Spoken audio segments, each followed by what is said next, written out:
সম্মানিত দর্শক শ্রোতা, আসসালামু আলাইকুম। তো আশা করি সকলে ভালো আছেন। আল্লাহর রহমতে আমিও ভালো আছি। তো দেশ ও দেশের বাইরে থেকে যে সকল ভাইরা দেখছেন তাদেরকে অসংখ্য ধন্যবাদ। তো আজকের যে ভিডিওটি দেখছেন এটি হচ্ছে গ্রামের একটি একতলা বাড়ির ডিজাইন। তো যে সকল ভাইরা আরসিসি পিলারের উপরে একটি একতলা বাড়ি নির্মাণ করবেন, তো সেই সকল ভাইদের জন্য আজকের এই ভিডিওটি বহুত হেল্পফুল হতে চলেছে। তো আজকের যে ভিডিওটি দেখছেন, যে বাড়িটি দেখছেন, এই বাড়িটির এতটুকু কাজ করতে এখন পর্যন্ত খরচ হয়েছে 7,50,000 টাকা।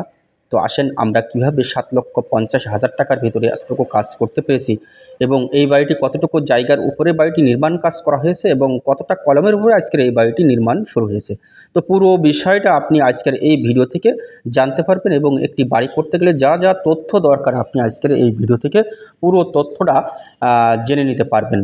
তো বাড়িটির দৈর্ঘ্য 3টা বেডরুমের উপরে আজকের এই বাড়ির ফ্লোর প্ল্যানটি সাজানো হয়েছে। 3টা বেডরুম, 2টো টয়লেট, একটি কিচেন এবং ড্রয়িং কাম ডাইনিং এবং প্রবেশ পথে করা হয়েছে সিঁড়ি। এটা হচ্ছে বাড়ির সামনের সাইড। তো এই সাইডে মূলত 2টো ব্যালকনি হবে, 2 রুমের সাথে 2টো ব্যালকনি হবে। তো অবশ্য আমরা ভিতরে প্রবেশ করে আপনাদের দেখাবো যে কীভাবে এই বাড়ির ফ্লোর প্ল্যানটি সাজানো হয়েছে। তো বাড়িটির দৈর্ঘ্যের দিকে জায়গার প্রয়োজন লেগেছে 38 ফিট, প্রস্থর দিকে জায়গার প্রয়োজন লেগেছে 33 ফিট। যদি আমরা স্কোয়ার ফিটে হিসাব করি তাহলে আসে 1254 স্কোয়ার ফিট।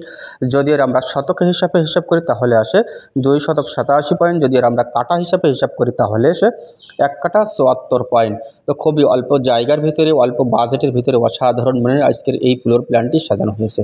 তো বাড়িটি মূলত 2 তলা ফাউন্ডেশনের উপরে ফাউন্ডেশন কাজটি করা হয়েছে। এটা হচ্ছে সামনের সাইডে 2টো বেডরুম এবং পিছন সাইডে পাবেন একটা বেডরুম। তো প্রত্যেকটা রুমের সাইজটি দেওয়া হয়েছে 11 feet by 14 feet. 11 feet by 14 feet দেওয়া হয়েছে 2টো বেডরুম এবং একটা বেডরুম রাখা হয়েছে 14 ফিট বাই 12 ফিট। আমরা ঢুকেই খুবই বড়সড় ড্রয়িং কাম ডাইনিং পাবো এবং সামনের সাইডে পাবো আমরা কিচেন। তো বাড়িটি মূলত আমরা আরসিসি প্ল্যানের উপরে আমরা যখন বাড়ি করব তখন একটা জিনিস খেয়াল করবেন যে হয়তো ভাবতে পারেন যে ভাই আরসিসি প্ল্যানের উপরে যখন আমরা বাড়ি করছি তখন আগে আমরা ছাদ করে নিলে আমাদের ক্ষতি কী আর গাঁথে নিলে আমাদের কি উপকার। তো দেখেন এখানে 2টো সমস্যা আছে, এখানে 2টো সমস্যা না, 2টোই উপকার। যদি আপনি গাঁথনি করে নিয়ে ছাদটা করেন তাহলে পুরো ছাদের লোডটা পুরো গাঁথনির পরে চলে যায় এবং মিস্ত্রি খরচও অনেক সেভ হয়। দেখা যাচ্ছে আপনি যখন গাঁথনি করে নিয়ে বিল্ডিংটা গাঁথনি করে নিয়ে ছাদটা করবেন সেই ক্ষেত্রে দেখা যায় পুরো ছাদের লোডটা পুরো ওয়ালের পরে চলে যায়। যখন আপনি কলম করে নিয়ে ছাদ করে নেবেন তখন পুরো লোডটা যায় শুধুমাত্র কলমের উপরে আর গাঁথনিগুলো সম্পূর্ণ এড়া থাকে। তা যদি আপনি এড়া না রাখতে চান তো সেই ক্ষেত্রে আপনি গাঁথনি করে নিয়ে লিংটন করে তারপরে ছাদ থামল গাঁথনি করে নিয়ে আপনি ছাদটা করবেন।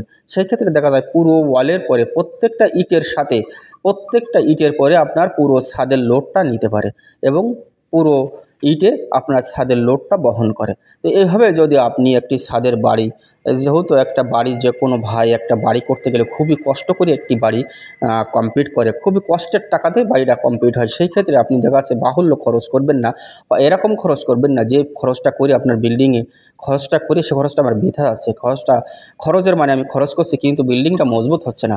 তো এই বিষয়টা একটু খেয়াল করতে হবে। আপনি খরচ কম করবেন কিন্তু বিল্ডিংটা মজবুত করতে হবে, সেই হিসেবে সেই নিয়মেই আপনার কাজ করতে হবে। এটা হচ্ছে পিছন সাইডের বেডরুম। এটা হচ্ছে 11 ফিট বাই 13 ফিট। এই রুমের সাইজটি দেওয়া হয়েছে 11 ফিট বাই 13 ফিট। তো এই বিল্ডিংয়ের লিংটন হাইট গাঁথা হয়েছে 6.5 ফিট। গাঁথুনি করে নেন লিংটনটা সুন্দর করে লিংটনটা করে নেওয়া হয়েছে। তারপরে ছাদ থামল গাঁথুনি করা হয়েছে 9 ফিট 2 ইঞ্চি। তার কারণে এই ছাদটা হবে 10 ফিটের মাথায়। তখন ওয়ালের পরে 10 ইঞ্চি বিম আছে, 10 ইঞ্চি বিম এবং ছাদ ঢালাই হবে 5 ইঞ্চি, টোটাল মিলে 15 ইঞ্চি বিম হবে। তো এটা হচ্ছে বাথরুম। এটা হচ্ছে টয়লেটে অবশ্য ডাউন ছাদ করা হয়েছে। এটা হচ্ছে কিচেন, খুবই সুন্দরভাবে কিচেনটি সাজানো হয়েছে। এই কিচেনের সাইজটি দেওয়া হয়েছে 6 ফিট বাই 7 ফিট। কিচেনের সাইজটি দেওয়া হয়েছে 6 ফিট বাই 7 ফিট এবং টয়লেটের সাইজটি দেওয়া হয়েছে 7 ফিট বাই 5 ফিট। কিচেনটি দেখতে পাচ্ছেন 3টে সেলফ দিয়ে সাজানো হয়েছে কিন্তু ওই খোলে আরেকটা সেলফ হবে। শুধুমাত্র জানলার এই সাইডটা বাদে যে খোলে দেখা যাচ্ছে গয়লা রাখা হয়েছে ওই সাইডটা আরেকটা সেলফ হবে দিয়ে এই রান্নাঘরটি সুন্দরভাবে সাজানো হবে। তো বিল্ডিংটি 2 তলা ফাউন্ডেশনের উপরে আমাদের নির্মাণ কাজ শুরু করেছে। তো আসেন আমরা ফাউন্ডেশন কাজটি আমরা কীভাবে করেছি এবং কীভাবে নিলে আপনার একটি বাড়ি খুবই অল্প বাজেটে আপনি 2 তলা ফাউন্ডেশন দিয়ে একতলা বাড়ি করতে পারবেন। তো সেই ফাউন্ডেশনটা কীভাবে নিতে হবে আসেন আমরা সেই ফাউন্ডেশন বিষয়টা একটু জানি। তো অবশ্যই আমরা ফ্লোর প্ল্যানে চলে এসে দেখতে পাচ্ছেন যে ফ্লোর প্ল্যানটি কীভাবে কোন নিয়মে সাজানো হয়েছে, ঠিক সেম টু সেম আমাদের ফ্লোর প্ল্যানে যা আছে এইভাবেই আমাদের বিল্ডিংটি সাজানো হয়েছে। সামনের সাইডে গেট দেওয়া হয়েছে, গেটে ঢুকে আমরা প্রথমে পাবো ড্রয়িং কাম ডাইনিং, এবং সামনের সাইডে পাবো 2টো বেডরুম, এবং পিছন সাইডে পাবো 1টা বেডরুম এবং কিচেন। তো অবশ্যই সকলে ভালো থাকবেন, সুস্থ থাকবেন, আমার জন্য দোয়া করবেন।